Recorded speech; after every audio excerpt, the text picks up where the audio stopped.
Africa Media Live TV. Kindly subscribe to our YouTube channel to get updated on the trending gist, latest news all over the world. Like our page, subscribe, and share with friends. Thank you.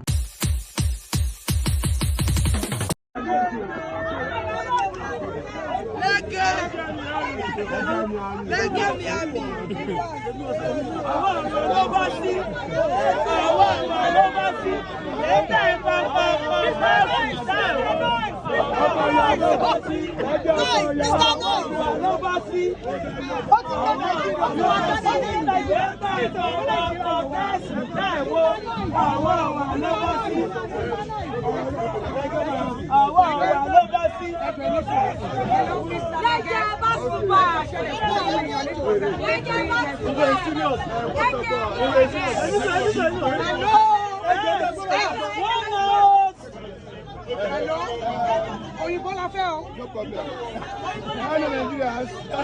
I'm an actor. I can't really speak English like that. But this election, I'm really happy.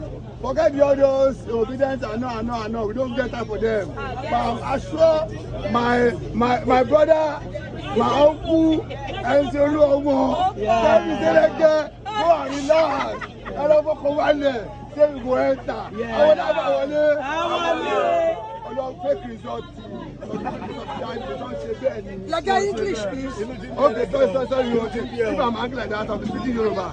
But why you guys are bringing out fake results? It's not done. Come on, let's move on. Congratulations, APC Congress. I wish you guys. So what should we expect for the coming? Governor or what? Governor. 100%. My governor. Give them your word to come out. 100%. All you, no panic. Forget the past. Let's move on. All those people, they want to chop money. We are okay. We are the government. We have been pushing Lagos State for the past some years ago now. So what are you talking about?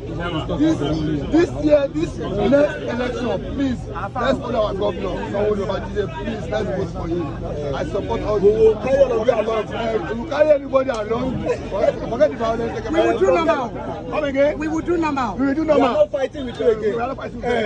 Come and join the unity. Come and join the unity.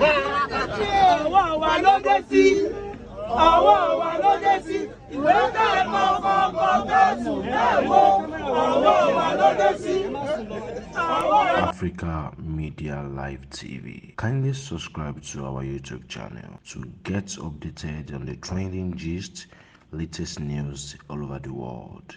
Like our page, subscribe, and share with friends. Thank you.